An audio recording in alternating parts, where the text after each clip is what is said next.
Hello बहनी हरे, भैया हरे, चाची माई हरे, सबको स्वागत है हमारे यूट्यूब चैनल सुमन महात्म बिला प्रतापगढ़ चैनल और खुशी प्रतापगढ़ लोग में। हमें छोटा सा बहुत प्यारा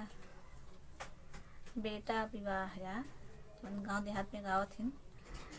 तो बहुत ही प्यारा बेटा बिया है। आप लोग सुन जाए, कमेंट बॉक्स में जरूर बताओ जाए कैसे लगे। चला सुना। मलिया लगावही बागा बगैचा, अरे बागा बगैचा, अरे मालिनी लगावही फूलावरी रे लालनावा, अरे मालिनी लगावही फूलावरी रे लालनावा, मलिया लगावही बागा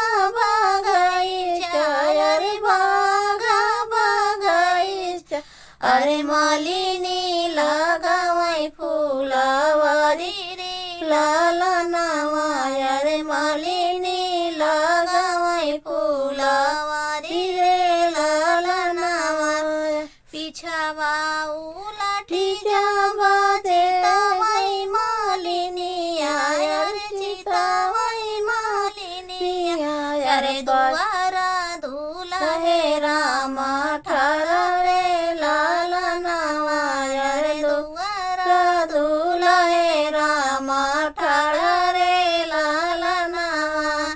पिछावा उलटा जावा चितावही मालिनी, अरे चितावही मालिनी, अरे दुआरा दूल्हा है रामा ठाड़ा रे लालनावा, अरे दुआरा दूल्हा है रामा ठाड़ा रे लालनावा,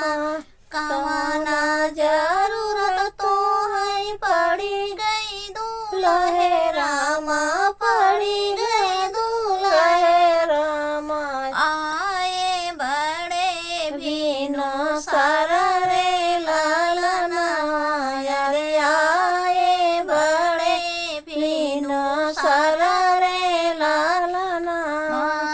कवाना जरूरत तो है पड़ी गए दूल्हा है रामा, पड़ी गए दूल्हा है रामा, आए बड़े बिनो सारा रे लालनावा, अरे आए बड़े बिनो सारा रे लालनावा, फुलावा के मौरा जीनी गाछियो मालिनी, अरे गाछियो मालिनी, अरे धूप लागे सकू मिलाई रे लालनावा, अरे धूप लागे सकू मिलाई रे लालनावा, अरे फुलावा के मौरा जीनी गाछियो मालिनी, अरे गाछियो मालिनी, अरे धूप लागे सकू मिलाई रे लालनावा, अरे धूप लागे सकू मिलाई रे लालनावा,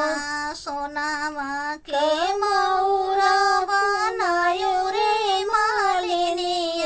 बनायो रे मालिनी, अरे धूप जल गई चाटा कर रे मालिनी, अरे धूप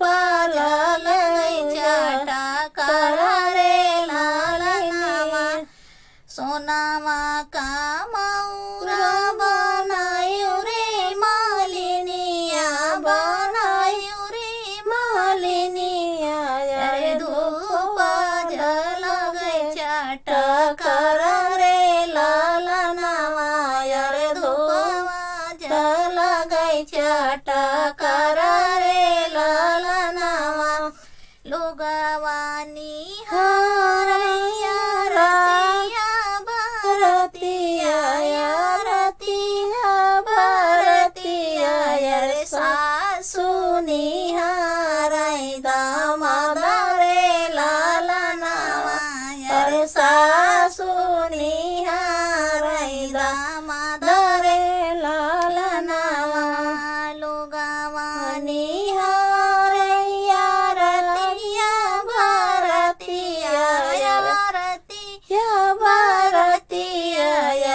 सासु निहारै दामाद रे ललनावा अरे सासु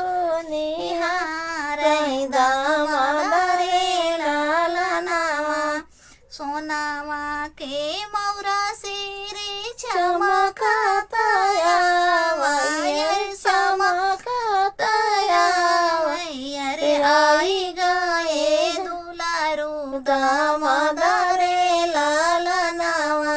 अरे आई गए दुलारू दामाद रे ललनावा